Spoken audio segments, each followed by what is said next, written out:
What's up everyone? My name is Paul Klingen, and in this video, you're gonna learn the 5 myths that hold people back from achieving high levels of success in their health and fitness. This training was inspired by The One Thing, the book by Jay Papasan and Gary Keller. So we're gonna dive into those 5 myths.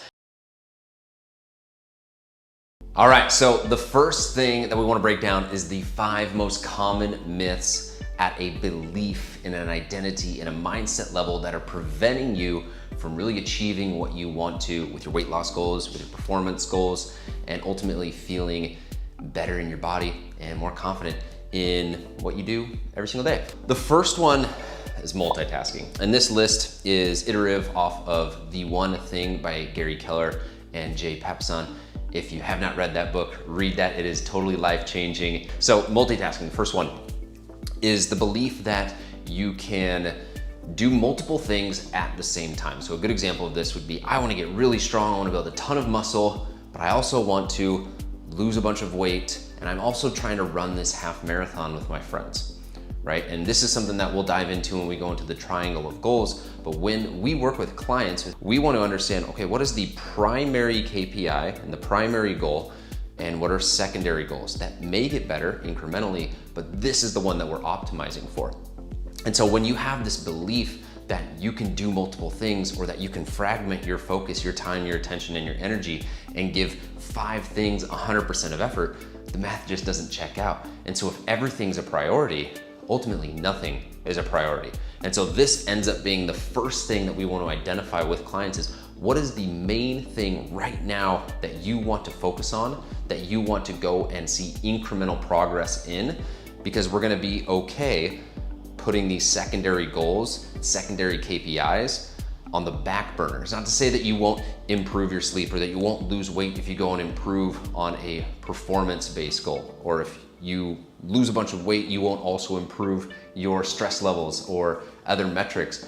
But the main thing should always be the main thing until you reach that. So the next one is that discipline is this thing that you have to always have, and that the people that have the fitness lifestyle that you're looking for have a crazy amount, or just born with extreme levels of discipline that you could never have. So with the 4 levels of competency, you have unconscious incompetence, conscious incompetence, conscious competence, and unconscious competence. Whew. Competence, it's a mouthful. But the way to think about this is this is essentially, you don't realize what you're doing is wrong or not in the best interest of the goal that you have.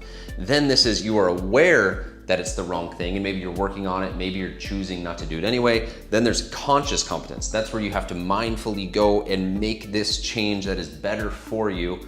And then from there, it becomes unconscious. This requires no discipline. It's on autopilot. It's just a system that your brain runs automatically. This doesn't require any discipline either. So you can almost say these don't require discipline. The discipline is going from here to here. And then as this happens, that's where things start to become subconscious. So to make this a little bit tangible, an example, maybe you have really bad squat form, or maybe you have really bad running form, and you don't even realize it. You've just been going along, doing your squats, going on your runs, and then someone says, hey, this is a change you can make. Now you're aware of it. Now this is a change that you can either go and act on and make that something that you are consciously focusing on, or you can go and continue along your merry way and be like, yeah, I know my running form is trash, but I'm just gonna keep running. Or I know my squat form is trash, I'm just gonna keep running. I know this Pepsi Cola is trash, but I'm just gonna keep drinking it. And so this is where discipline happens. And it takes, and this is actually in the One Thing book as well, 66 days to really make a habit into this section. You'll see as low as 21 days, but ultimately that discipline becomes less and less and less as you move down through this. So we'll just continue on. Now you're consciously competent. You've got good squat form, you've got good running mechanics, but you do it and you have to really think about it, really make sure you warm up properly, really make sure that it's something that is at the forefront of your mind. But eventually you can just roll out of bed and do it in your sleep, which is 2 different things, but you can just do it unconsciously. You don't have to think about it. And that's where you ultimately want to get with whatever habit it is that you're creating. So whether it's eating a higher protein diet, drinking more water, cutting out liquid calories and stopping soda, whatever that is for you, it might be something that you don't even realize is unconsciously incompetent. And it might take a coach, it might take someone highlighting or illuminating that for you to be now in your center of awareness, in your conscience. Then you have the choice to say, okay, I'm gonna do something about this or I'm not. I see it all the time. People know that staying up till 1 a.m. scrolling on TikTok isn't the best for them, but they consciously do that anyway. Then the hard work is really only in this stage because you have to exercise that discipline. But once you get there, that discipline really isn't there. And now that becomes a skill and almost like a discipline muscle that you developed, and you have it. And all you gotta do is just maintain that versus spend a ton of extra energy, this godly amount of discipline that you think you always have to have. You have it on will call. All right, so the next belief or the next myth is going to be relying on willpower. And willpower and discipline are similar, but willpower is actually something that is high at certain times. And I like to think of it as you have 100 points of willpower throughout the day. And every single decision is something that takes away from those points. Every single thing that is stressful, every single thing that is out of alignment of what you want to do, every single thing that takes energy to resist or do against what you want to do drains that willpower. So as you get towards the end of the day, and if you've exerted all of those willpower points, well then willpower is low, and relying on that doesn't make a lot of sense. A really good frame of reference, especially for nutrition, is willpower will always lose to biology. You can resist and resist and resist, but ultimately your brain is going to hijack through the cravings, the hunger, the intense need for food. You can only resist so long before the body is just gonna go and get what the body needs in order to stay alive and survive and get the nutrients and the sleep and whatever that it needs. So willpower is something that will always lose to biology. But the way that you can really hijack the willpower points and get more back for you is put as many things as possible either into systems or into automations. So what this looks like is having your food delivered to you from a meal service company. Now you don't have to think, now you don't have to spend time and energy cooking. It could be having a coach lay out your workout program for you. So you open your phone, you say, oh, I know exactly what I'm doing versus trying to think and sort through which exercise or how much. Those are all decisions that you're having to make. And so what it ultimately saves you is decision fatigue. This is why you'll see a lot of CEOs like Steve Jobs, Mark Zuckerberg, they will wear the same thing over and over because then it's just one less decision they have to make so that they can take their willpower and their 100 willpower points and focus those on the things that are the most important. So when you can get to a point of saying, okay, cool, I'm going to make the hardest decisions, maybe that is making a more nutritious meal higher in protein. Maybe that is doing a really hard workout. Do that when willpower is highest and it's gonna be much easier. Versus if you wait till the end of the day, you've used all your willpower points, super stressful day, it's 8 p.m., then you try and get a workout in, or then you're trying to resist the cravings that you have because you're maybe a calorie deficit, that's how you're gonna set yourself up for a much tougher time. All right, so next is balance. And balance is gonna be something that is an interesting topic because work-life balance has become more and more of a common term that you hear as people work more and more and more. But ultimately, there's only so many hours in the day, and kind of tied to multitasking, if everything deserves the same amount of time, the same amount of focus, the same amount of energy, it ultimately becomes this gamble on a bunch of bets that you can't cover. You don't have enough time. You don't have enough energy. If you work 8, 10, 12 hours a day, you're not gonna get 8, 10, 12 hours of playback. If you work out for 1.5, 2 hours a day, whatever that ends up being, you're not gonna get 1.5, 2 hours of quality time with your friends. And so ultimately what you wanna do is focus on the season that you're in and maintain the other areas while you really swing into a counterbalance of that number one thing. So right here, we got the 4 sections that you can really have in terms of what it is that you're focusing on in your life. Physical would be body, fitness, all that stuff. Mental would be mental, spiritual, emotional well-being, relationships, family, friends, significant other, career, finances. So there's gonna be times when you are putting your primary focus on developing this from level 6 to level 7. And that's taking a disproportionate amount of time, focus, and energy to do. But once you get this to a level 7, the maintenance and time required for that might only be 30, 45 minutes. Now, you're in, let's just say level 6 in everything. And then you say, okay, I wanna go really focus on my career and get it from level 6 to level 7. Well, now these are areas that are lacking. And so you're gonna then go swing the pendulum to get this from a 6, maybe this gets to an 8.